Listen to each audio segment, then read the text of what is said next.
And there we are. Oh my goodness, you've got stage presence on. You're smiling and everything. All It's right, a good day. We'll go ahead and start her. Hello, ladies and gentlemen. My name is Shawn Dostie. I am the charity ambassador. I hail out of Coshocton, Ohio, and this is America's Fundraiser podcast.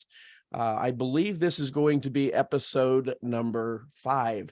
Today, I have as my guest out of Pennsylvania, the legendary Tim Keller, who is a mentor of mine. He's been an instructor of mine, but more importantly, he is a friend of mine. And Tim, welcome to the podcast, and thanks for joining me.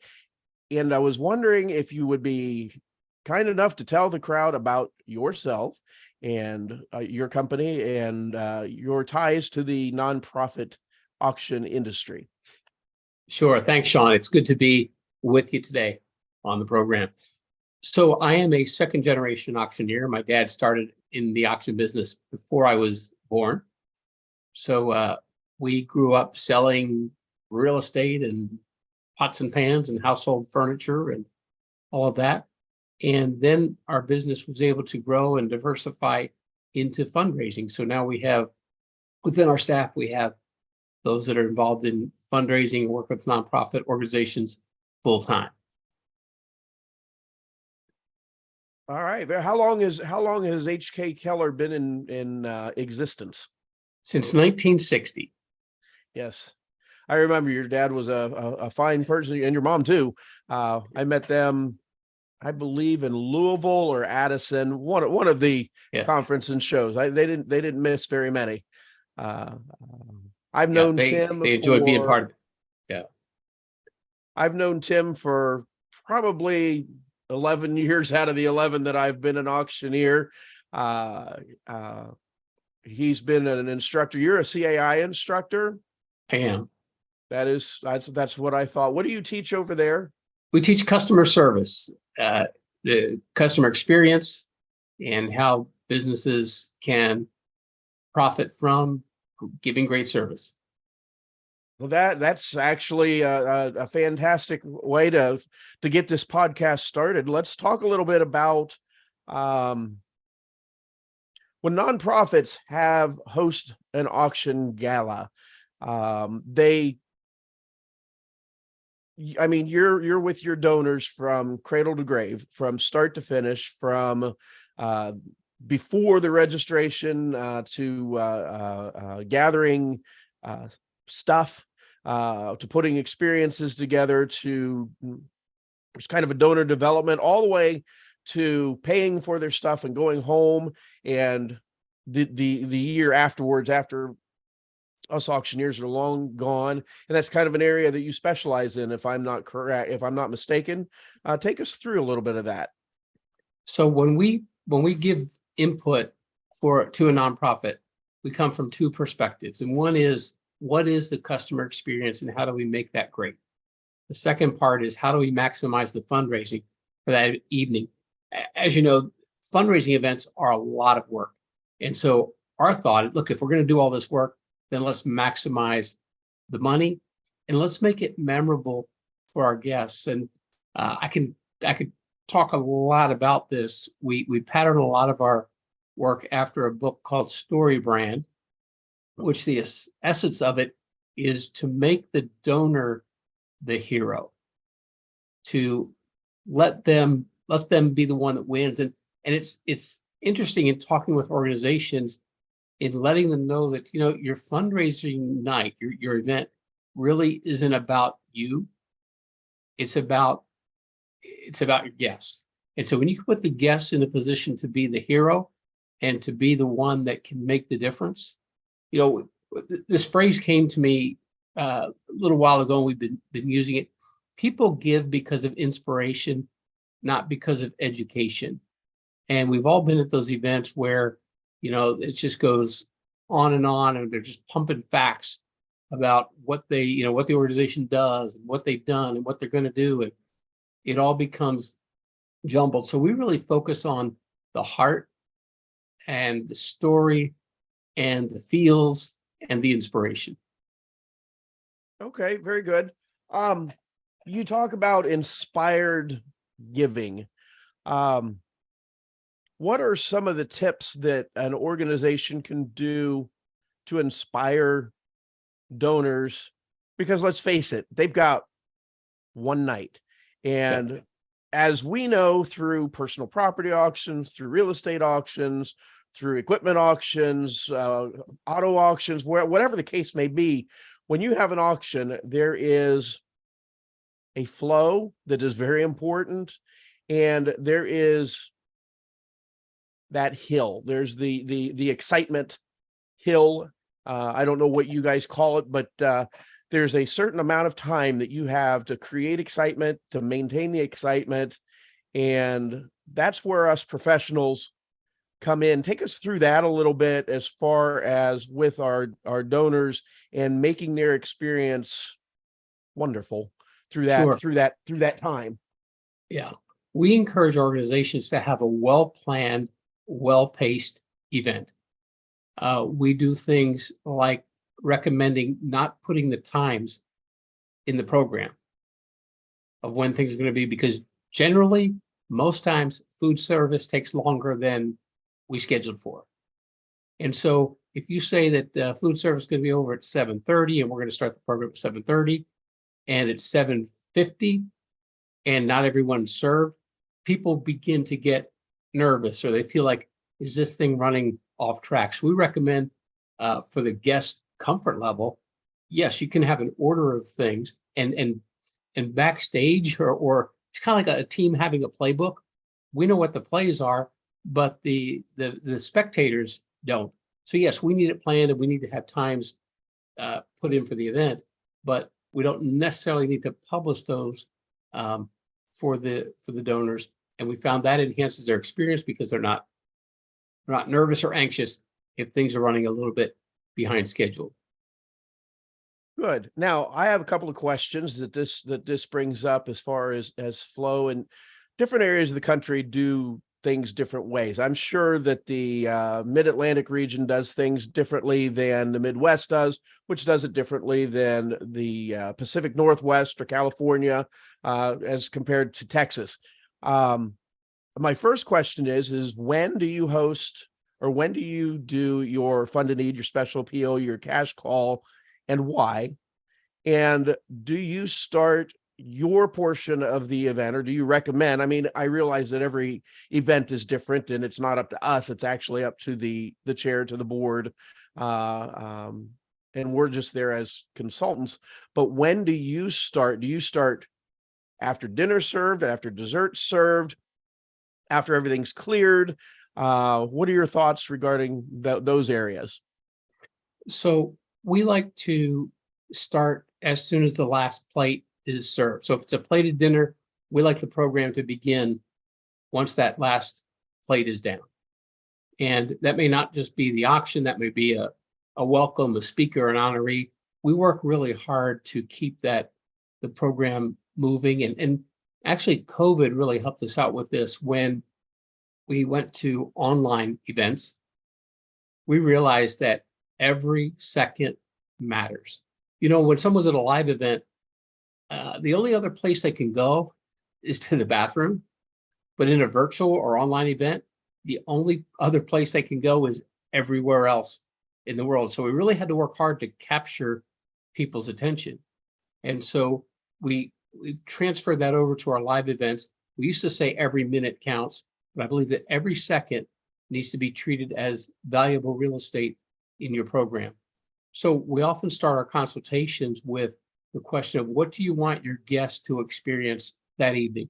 What do you want your guests to leave with in being inspired toward the organization? And we build it back from there.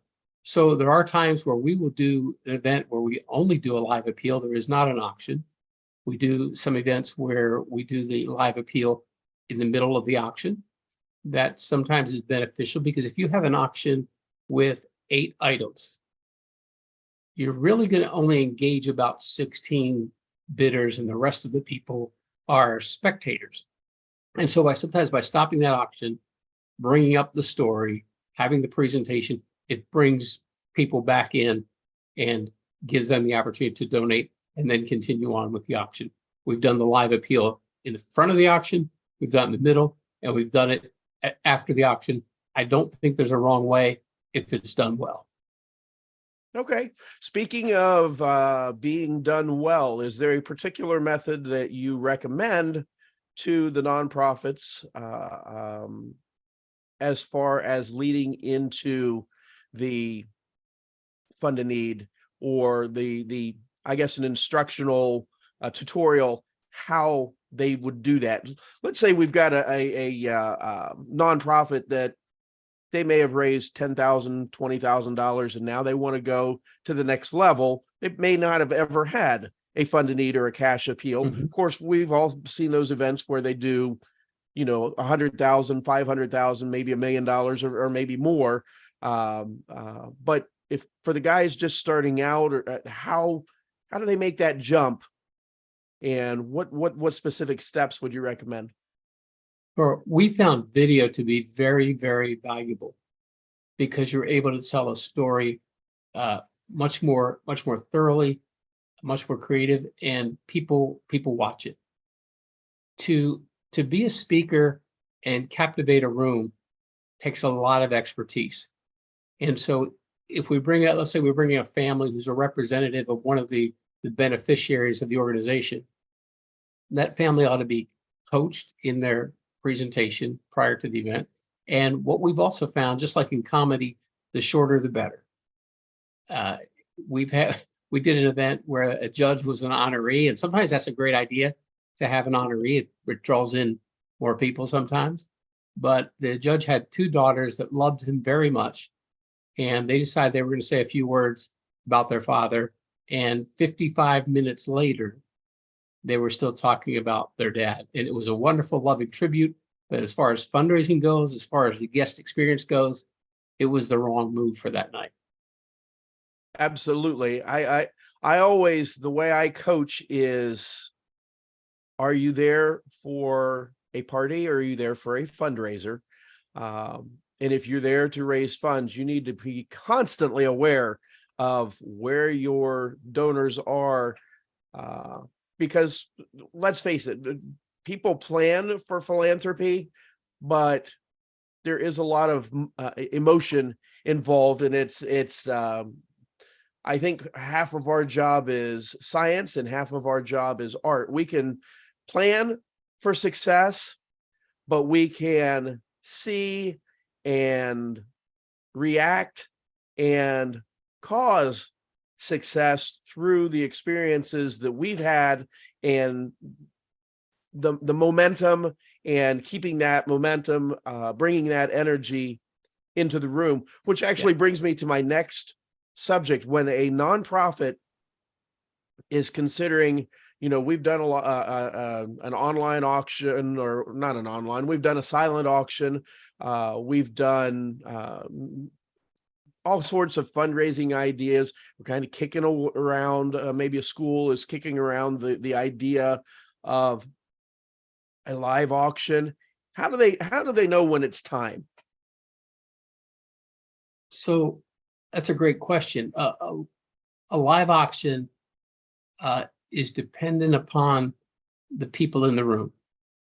And we work hard with our organizations to help them understand that it's really about getting the right people in the room. We discourage giving away sponsorship tables. We've done events that were filled with sponsors, or at least bodies that the sponsor sent to be there at the event. And You mean like the National Bank that buys a table and then sends their customer service staff, their teller staff? Yes, no, and no offense against banks. We have a lot of banks locally and regionally that are very, very supportive. But if the bank president or vice president, if they're not coming to your event, you're giving your table away to people who are just happy to dress up for the evening, be at the country club, have an open bar. And when it comes time for the appeal, when it comes time for the message, they're not there for that. I would rather have an event with 40 people who are connected and bought into the organization than 400 sponsored tables. So would you consider a seat at the table, would you consider that real estate? so to speak. It's a great way to look at it. Who do you want? Who do you want in those seats? And we try to help organizations understand the work goes into the event. What do you want? What result do you want? And a good example of that is silent auction. We talked with one organization. They have 183 items in their silent auction. Wow. And how that many was guests? For 300. 300 paying guests, 300 yes, couples, 300 guests, 300 guests, 183 couples. auction items. So we start out by talking about a guest profile and saying, who is this event designed for? And every organization, every fundraising auctioneer has to deal with this, because there's organizations that have a heart to be inclusive for everyone. And sometimes we see this in school auctions, where they want everybody in the school family to be able to be there. It creates a challenge, because your ticket price acts as a filter, a good filter, and also sets expectations for the event. So to have an event where it's a $5 spaghetti dinner, you may get a lot of people there, but you're not going to get the dollars there, because usually your high capacity donors have an expectation when they choose to give up one of their evenings to come be with an organization. It has to bring value and meaning back to them also. So kind of running on here with that, but when it's time to move to an auction is when you can get the right people in the room. And Shawn, you and me and all of the fundraising auctioneers, we sold things, for crazy prices. We did a mini Hershey bar, brought $10,000 as our introductory item. And that has very little to do with us as the auctioneers and the fundraiser. It has more to do with who's in the room. When you sell a 1-hour ice cream truck for $13,000, that's not about the fundraising. That's not about the auctioneer. That's about who's in the room. And so we explain that, and we'd rather have our committees and our teams working on getting the right people in the room than to be visiting stores and trying to scratching around for items for their silent auction. Silent auction can often take a lot of work for little reward. If the influential people in the committee, within the board, within the organization would work on getting the right people in the room, you're going to have a much better result. That ladies and gentlemen, pay attention to this point of the video if you're watching this afterwards, because he just dropped a golden nugget right there. We work so hard people think of auctioneers and think of fundraising auctions. They really think of us as a fun way to raise money, maybe not as serious as a method to raise money, because maybe they've grown up going to a farm auction and where it's transactional rather than philanthropic.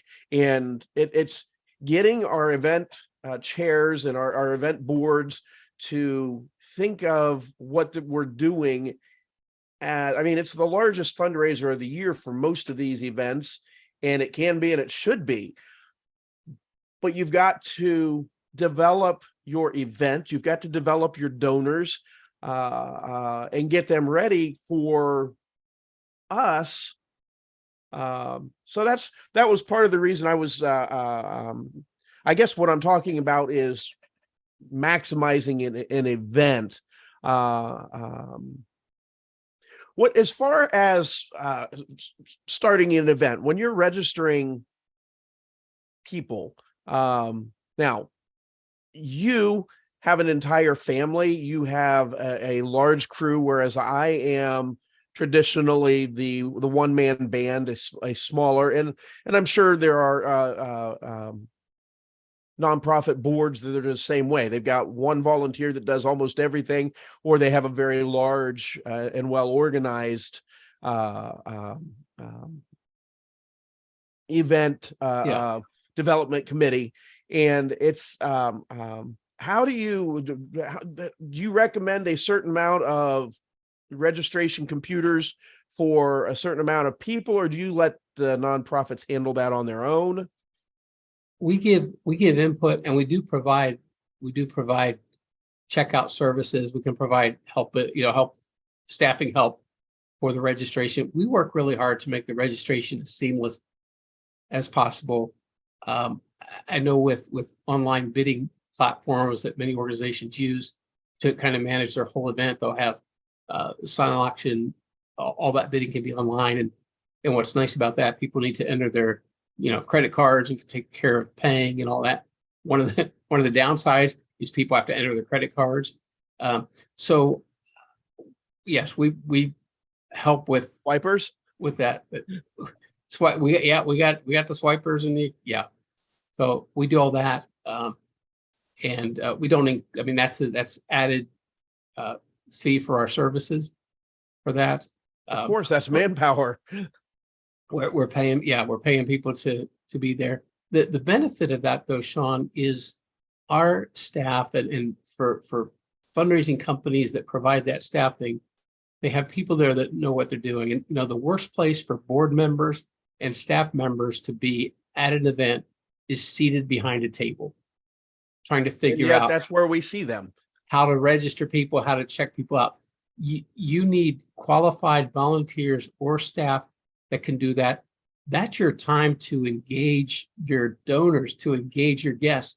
You need to be out there with them. And so that's why we really encourage, one of our measures for a great event is when the program's over and people stay. No one ever complains if it gets over too soon. It's actually the opposite. And back to consideration of your guest and the guest experience, for these events that are held in the evening, those people have either worked all day or done something else all day. And so when they get there, they want things to happen, and they'll do the mingle and the mixer time. But and you get to a certain point in the evening and they're gone. And that's why our fundraising works better early than later. Some people have the false impression that the more liquor people drink, the more wine they drink, the more beer they drink, the better the fundraising is. And actually the opposite's true. I don't know if that's been your experience. I'd imagine it is. Absolutely. Absolutely. Yeah. It doesn't work. People think, well, we'll get them liquored up and happy, and then we'll do a better auction. That's not the case. All right, let's talk about, I always ask my guests, what is one of your favorite revenue enhancers? Now, I know my favorite, I actually learned from you, but we're not here to talk about me. I do plenty of video. I'd like to know what you and your crew like to do as revenue enhancers, and what kind of, why, how to put it together, and maybe what kind of results you might have experienced. Sure. I think it's wise for an organization to introduce and let the audience, let the guests experience the auctioneer in the very beginning of the event. So for us, we prefer at the welcome or the invocation or whatever that opening announcement is to invite us up to sell something. And we do this as not just a warm-up item, but we say, look, we're here tonight to demonstrate two things with this next item. And we use the Hershey bar for that. We've sold feathers, we've sold bricks, we've sold dirt, the glasses of water. The lower the value, the better. But we tell the guests, we're here to demonstrate two things. One is how an auction works. And we got some great things to sell. And in that time period right there, we often talk about the things that are coming up in the live auction, not in detail, but just to get people thinking about it. Because the worst thing that can happen is if people only know about your live auction items when you're selling them right then. Most people aren't able to make a decision very quickly, and they're certainly not going to discuss it. Most people aren't going to discuss it. They're at a table with 7 other people. So by giving people opportunity to know what those live auction items are, and just having them in the program doesn't work. We can talk about having a live auction table, and if you remind me, I'll tell you what we do to enhance that. But coming up and selling that item in the very beginning, it already then establishes a relationship with the auctioneer and the guest. We have a good time selling that glass of water. And if that glass of water sells for $15 or $50 or $500, people understand that it's not about getting a bargain. And back to what you're talking about, the silent auction issue. If you have guests there that are looking for a bargain, you have the wrong guests there. This is not a yard sale. You're not, if they're coming out of there excited about the deal they got because they got it cheap, that's not what you want. We do an event where we start, it's so they call it some kind of frenzy, dining frenzy or something. And we start gift cards for restaurants out at face value. And they'll sell for double or triple. And we open the auction with that. And they love it. It's been a tradition for them. But it also shows that we're not here for a bargain. You want your high capacity donors engaged, and they are happy to pay $200 for a $100 gift card. Those are the people you want at your event. And I completely went off subject of your question of revenue enhancers, but we do see the warm-up item or that first item prior to the auction, prior to dinner, doing something at the beginning. And the benefit of that, Shawn, is then when I come back up, I already have a rapport with the audience. I really dislike being introduced and coming in cold to do the auction. So we found that to be very helpful. We've used the paddle drop recently, and that's been works very well. You just need to allow time for those bid cards to be registered into the system. For those that don't understand it, explain what a paddle drop is, how it works. So at the very end, we give one more chance for donation with a drawing. The one we did most recently in Philadelphia, it was a $50 donation. This is after everything was sold, after the live appeal, $50 donation. You drop your bid card in the box. We come around and collect them, and we pull a winner. But everybody that donated, that dropped their card in, they were very clear it was another $50 donation, and people were happy to do it to win a $200 gift card. That's fabulous. I do a last hero, but you could actually do that after a last hero, last champion, last angel. That's a nice little enhancement there. Wanted to talk to you also about, again, because you have a larger size company than what I'm used to, you always have a steady supply of floor auctioneers. You call them floor auctioneers. Other people may call them bid spotters. If you come from a non-charity background, we might call them ringmen or ring people. I love your verbiage of floor auctioneer, because a lot of times we hire auctioneers from the area or from outside the area to come in to help us, especially with a large event. How many do you use for what size crowd? And so many organizations want to save money, and I understand that. You always want to trim expenses where you can, but you've got to understand that your auction staff is not like the caterer. It's not like the band. It's not like the cleanup crew or the any of it. We're the only ones that you hire that actually make you money.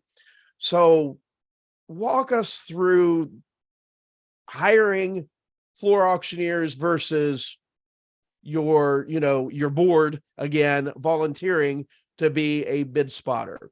What do professionals do that volunteers probably can't or won't? So in all of this, your volunteers, board members, staff members, everybody, they want to do a good job. The challenge is most of them only do this once a year at the most. And so when you realize that people actually bid with their eyes, that's what an auctioneer is looking for. Yep, we'll see the hand that goes up, but we're looking for their eyes. And so our floor auctioneers are trained to recognize that. As far as ratio, I rarely go anywhere just by myself. There's usually there's usually someone else with me. So for every 100 to 150 people, we recommend another floor auctioneer. And what it also does, when you think about a large event where there's 300 or 400 people, those people that are seated in the back and off to the sides, by having that person on the floor with them, it engages them and brings them in. They already feel separated because they're back so far, but by having one of our floor auctioneers back there with them and interacting with them, it brings everybody into the event. The other thing, we're always there with at least one other, with an auctioneer, that if something would happen to me, or I get a frog in my throat, or fall and bump my head, they can be up there and just jump in, and we don't miss a beat. That's always nice to have. All right, ladies and gentlemen, I'm Shawn Dostie, the charity ambassador. We're back with Tim Keller of HK Keller out of Pennsylvania, and we're discussing the nonprofit auction gala industry. And there's a 1.5 million nonprofits out there. Not all of them do live events. Maybe there's a bunch out there that would like to. Mm-hmm. How do they go to find auctioneers? And if an auctioneer wants to enter into this benefit gala arena, how would you recommend them? I mean, you've been doing it for years. How would somebody that's breaking into it get into it? I think a good way would be to initially partner with a fundraising auctioneer, a fundraising company. And with that understanding that, hey, I'm looking to build my business, and can I serve, or can I apprentice under you to do that, would be one way. I know plenty of people that started from scratch, and that's possible. Then I would also recommend they're involved with with other fundraising auctioneers. There's several places to do that in community chat online type groups, but also through the National Auctioneers Association. They could be credentialed as a benefit auction specialist, which I highly recommend. There's a benefit auction boot camp that I have high regard for. And then being participating with the National Janelle Taylor.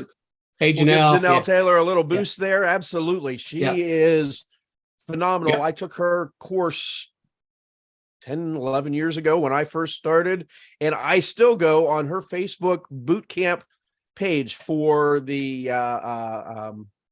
graduates of her course, and I'm constantly amazed. She has a page on there that has all the different things that they've discussed over the years, and it's great refresher, great place to go find inspiration. So yes, if you would only do what Janelle says, you would be highly successful in fundraising.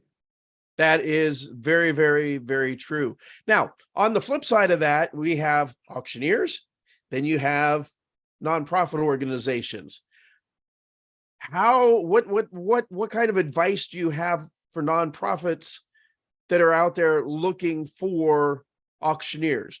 We look on YouTube, you look online, you do a Google search, you go to the Bash, you go to Gig Salad, and you see all these guys, and they all put their best foot forward. And yet, if you have the wrong auction company paired with the wrong nonprofit, it can be the opposite of good. How do they go about determining where they should go to look for their auctioneer? So I think an interview is a great way to do it, through Zoom, and also through examples of what other events that person has done, and talk to some of their clients. There's some events we're just not the right fit for that event, and that's okay. There's plenty of work out there. There's plenty of nonprofits out there. But for a nonprofit just starting out looking to do an auction, I would recommend to not just hire an auctioneer, but to hire an auctioneer that understands and specializes in fundraising, because it's not just about talking fast. And that's where the fundraising auctioneer has an advantage over the local weather person, or the personality that, or the locally famous person. There's just so much more to it than that. The psychology is involved in how you place the items in order for your live auction, the way that it's asked, the way the live appeal is done, the presence of that auctioneer. We take a little bit different approach. We really don't care if the guests even know much about us or our company. We're often introduced as a friend to the organization. Here's your auctioneer for the evening, a friend of our organization. Here's Tim Keller. For the organizations that we work with, that's perfect. We don't have walk up music, and we're a little more low key. But you keep hitting on that, and it's a very, very important point that these events aren't about the board of directors. It's not about the auction company. It has nothing to do with us. We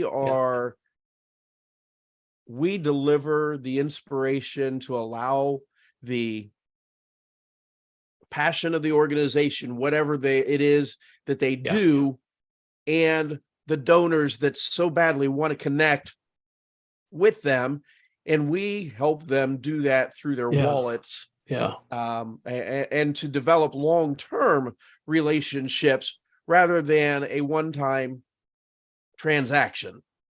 One of the things that we're exploring is how do we help organizations with a live appeal not just get money that evening, but actually have the guests and donors get involved with a monthly giving, to make a commitment to say, all right, I'm going to do $19 a month to this organization. And most organizations will tell you that, the money that works for them the best is the regular donations that come in on a monthly basis, not just the big time gifts. And so we're exploring that with our organizations. And I took it completely away from where you were headed with that, but I didn't want to forget that. Sorry. No. That's what these conversations are for. I don't mind a bit. And it actually reminded me back when I first started going to National Auctioneer Association conferences and shows, we always had a cash appeal to help with certain things within the organization. I can't even remember what they were for. I've given to them. I mean, when Kathy Kingston and Janelle Taylor stand up there and tell you to give, you give. And that's kind of the special art of the cash appeal. But they had one that was, can't remember what it was called, but it was $12 a month for 12 months. It was a $144 gift. It wasn't a huge gift, but it developed.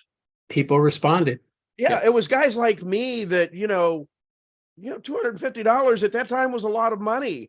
I mean, I drove to conference and show in a 1990 Ford Focus that had a plastic window in the back where it had been wrecked, and I parked in the back so nobody saw what I drove. But I wanted to give, and a 1212 was a gift. Do nonprofits get mired down in the execution of collecting that $12 every month? Or most nonprofits have those systems in place to do that. Especially your medium to large size ones would do it. But I think it would be, if you have 50 or 100 people giving you $12 a month, you need to put some resources toward nurturing that, because those people then are also engaged throughout the whole year. It's not just attending an event. You have that interaction and that connection with them, and then you use that to build your network and have them become ambassadors for the organization. Well, not only that, you have somebody that gives you X amount of dollars a month on a subscription basis. Perhaps next year, if through that communication that you have, you poll them, you communicate with them, and perhaps you build one of your trips around those people of the subscription, or you use that communication, you use that network to do a golden ticket or a golden paddle. So what if there's an item that, your subscribers have a different color bid card, and there's an item that you sell in the auction or two that only subscribers could bid on? There's a nice idea. Absolutely. I love doing these little interviews. Thank you for that. Are there any issues that you see out there that are facing nonprofits today? I mean, I pray that we never go through another COVID where we are forced into doing business in a different way. Yeah. But what issues do you see as we recover from that and as we come back? Are people wanting to do hybrid events, or are they just going right back to the live events? I know it is compacting the events, as you spoke earlier, into more efficient delivery of what we do. But what issues do you see facing the nonprofit organization? What stresses can we help take from them? I think we're always competing with people's time.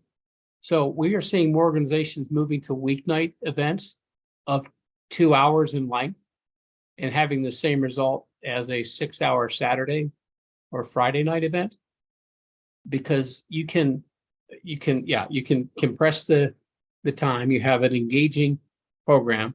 You don't have to compete with people's weekend plans. You get them in, get them out, and we've seen great success with that. Wait a minute. You have my attention. How do you do a 2-hour weekday event versus a Saturday? Now, I'm very well versed in the Saturday 6-hour event or 4-hour event. I try not to do 6, but I understand exactly where you're coming from, and a lot of it doesn't concern me, but the event's still going on. But how do you compress that into 2 hours? Is that one of those where you're just doing the direct appeal? Direct appeal, and maybe five to six auction items if you want to include an auction. But you can do half of that as you can do an hour of mingle time and a half-hour program and a half hour after the program for dessert. And in 2 hours, you're in and out. So most of the weekend events, for someone to go to it, it's not just when the doors open and when the doors end. You know, they have their prep time of getting dressed, driving to the event. For most people, it's a 6-hour commitment. And again, I'm not against weekend events. Some events are very fitting for that, but I think a smaller organization could look at a weeknight event and run that 2-hour schedule with me again. I think you could do a mixer from 5:30 to 6:30. Mixer cocktails. Yep. Okay. And food. You could have food station, and people don't need a lot of food. People don't need a lot of food as long as there's whatever you have, as long as there's plenty of it. So you have from 5:30 to 6:30. They can come right from work. It's a casual, come as you are, business casual, whatever. 5 to 6:30. 6:30 the programming starts and is done by 7 o'clock, and then you have dessert and coffee available. That's pretty good. I like it. Again, ladies and gentlemen, there is a nugget of, and I would imagine that doing that, your venues costs are going to be cut in probably by 75%, because you're not fighting for a Saturday night event that everybody in the world, not just fundraisers, but any event. Right. I mean, it could be a wedding, it could be a reception, it could be a conference, it could be anything, is after that valuable real estate again. So I think that could be very important. I thank you for that. Is there anything that we were going to talk about, or anything that off the top of your head that's been spawned that you would like to close with? I think it's important for organizations to not just look for an auctioneer, but look for an auctioneer that's dedicated and knowledgeable in fundraising. Listen to them, let them work with you throughout the year. Take their input, and it'll be successful. We don't want to be the guy that just shows up and sells your stuff that night. You don't need a fast talker. You need a fundraiser. That's what really is going to help the organization. Absolutely. And with that, ladies and gentlemen, I appreciate you tuning in. Now, this is Tim Keller of HK Keller Auctioneers. I've said that he is located in Pennsylvania, and Pennsylvania is a large state. He did give a clue, I think, when he mentioned selling a Hershey bar for $15,000. I think that would generate Snickers over here in Ohio. Yeah. Sorry, that was a bad pun. Where exactly, if somebody wants to consult with and hire HK Keller, where do they find Tim Keller? And what areas of the country do you serve? So we are licensed in Pennsylvania and Ohio. We're also licensed in Florida, and I enjoy events in Florida during January and February would be my preference to work in Florida. So Absolutely. Our website, hkkeller.com, the best way to get a hold of me. And my email is tim@hkkeller.com. If we can be of any help in answering questions or giving input, we are happy to do that. And folks, I've got to tell you that if you are looking for a professional fundraising organization, a professional benefit auctions company, service, consultant, I placed Tim in my top 5. Thank you. I would not hesitate to refer you to him in any way, shape, or form. We don't always fit the mold of every organization out there, nor do we want to. But there's not many better in this area of the country than the man that's sitting in front of you right now. So with that, I thank you, and Thanks, Shawn. America's Fundraiser podcast. Thanks for coming on, and I think that's a wrap, folks.